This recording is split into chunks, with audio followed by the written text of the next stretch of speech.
Hi there, this is Ranjit and I have this LG G3 with me, and in this video we'll be doing the gaming review. And before we jump to the games, let me show you the configuration using CPU-Z application. And as you can see, it's powered by a Snapdragon 801 processor. That's a quad-core processor clocked at 2.46 GHz. LG says it's 2.5 GHz. And the GPU is the Adreno 330 GPU. And as you can see, it runs on the Android version 4.4.2, that is KitKat. And it sports a 5.5-inch screen, and it's a very high resolution screen. It's a quad HD screen with a screen resolution of 2560 by 1440 pixels. So it's a very high resolution screen, I would say. And if you notice, I don't know if the camera is able to capture, the text is actually very crisp. The battery is a 3000 milliamp hour battery, and I can't comment about the battery yet because I'm still testing this device. But if you look at the sensors, LG provided all the sensors. You have almost every sensor that you'll have, even gyroscope, etc. So all the sensors are there. So let's just get out of this one, and this is the multitasking. You can just swipe away like this the apps. And let's start the gaming, and we'll start with Dead Trigger 2, then quickly move to other heavy games. So this is Dead Trigger 2. Another thing is that this phone comes in actually two models, 16 gigs or 32. As you can see, this is the initial screen. I'll just skip this area and directly we'll jump to the game. As I was telling you, we get this LG G3 in two variants, 32 gigs or 16 gigs internal storage. The thing is that with 16 gigs, you get the model with 16 gigs of internal storage. We do get, with 2 gigs of RAM. But if you opt for the 32 gig version, you get 3 gigs of RAM.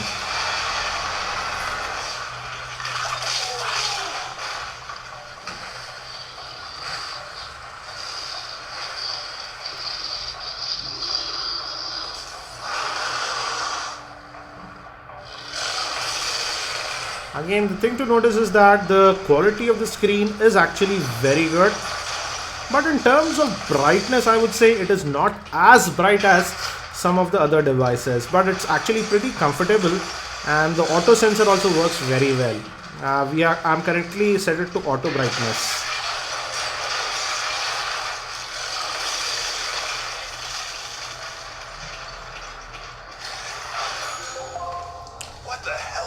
And though it has just a single speaker, it's a 1-watt speaker, so it's actually pretty decent, I would say.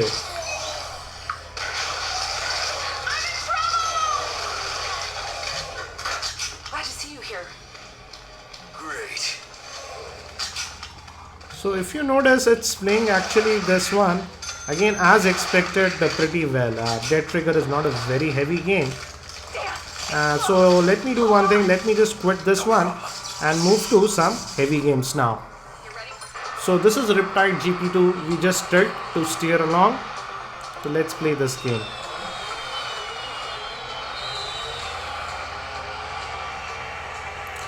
One thing I would say is that as it has almost a 2K display, a very high resolution screen, but if you are coming from a 1080p panel, you won't notice a huge jump.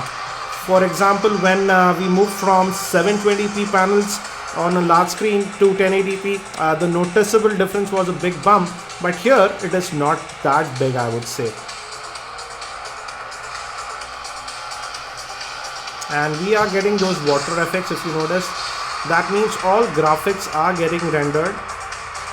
Again, as expected, it runs on a Snapdragon 801 with that Adreno 330 GPU. The viewing angles are also actually very good.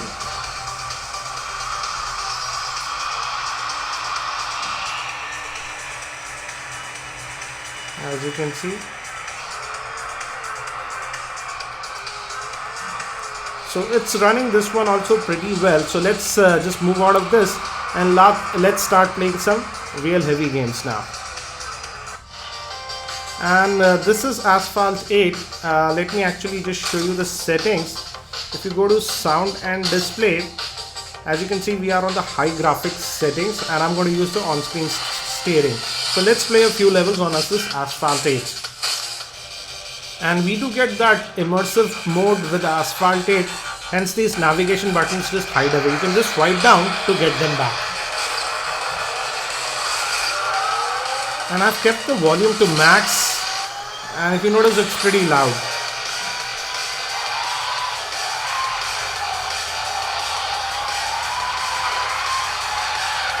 I'm doing the drift.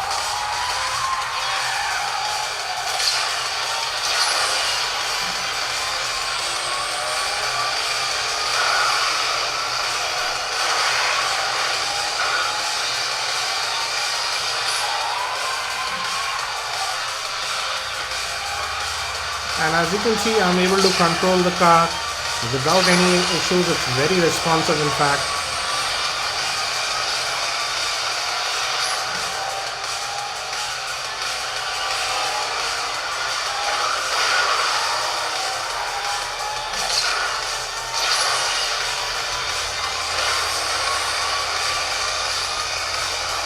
Oops.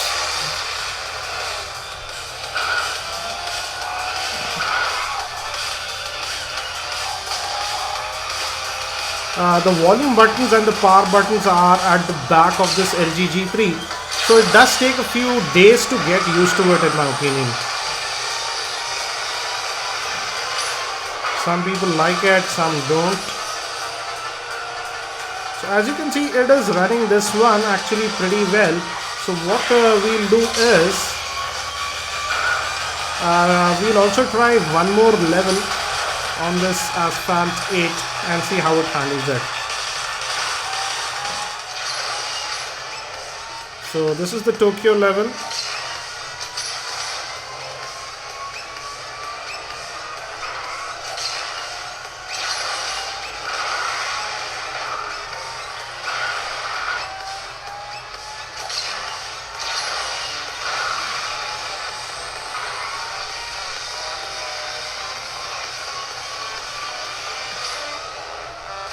Again, it's able to handle it, I would say.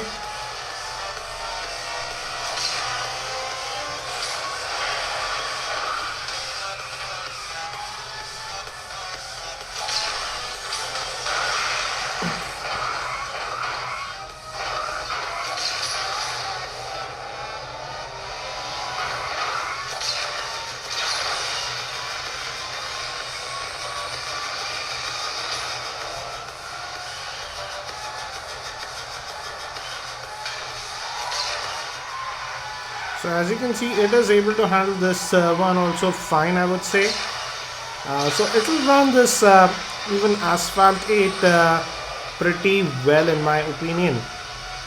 And now let's just move out of this and let's try the Modern Combat 4 also on this device. So let's just get out of this one. And we are gaming now for about 12 to 14 minutes or so. The back is not hot, it's slightly just warm. It's nothing to be worried about, I would say. But as you can see, it is touching about 43 degrees Celsius around this area. But it was not very hot to touch, in my opinion, as of now. Let's also try this Modern Combat 4. And I do notice that sometimes this navigation bar just sticks here, but we can fortunately remove it if the game supports full immersive mode. So this is Modern Combat 4. Sadly, this navigation bars are sticking here.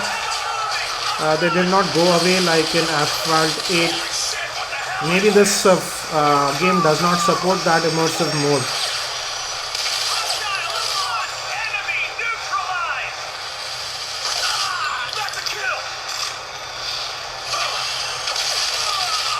So as you can see, it's playing even this Modern Combat 4 actually pretty well. Let's lob some grenades.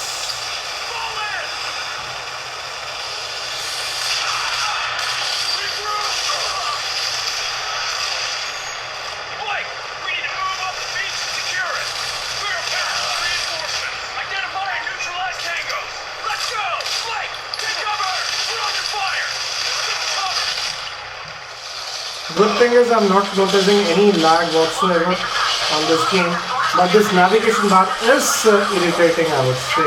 That's sticking here.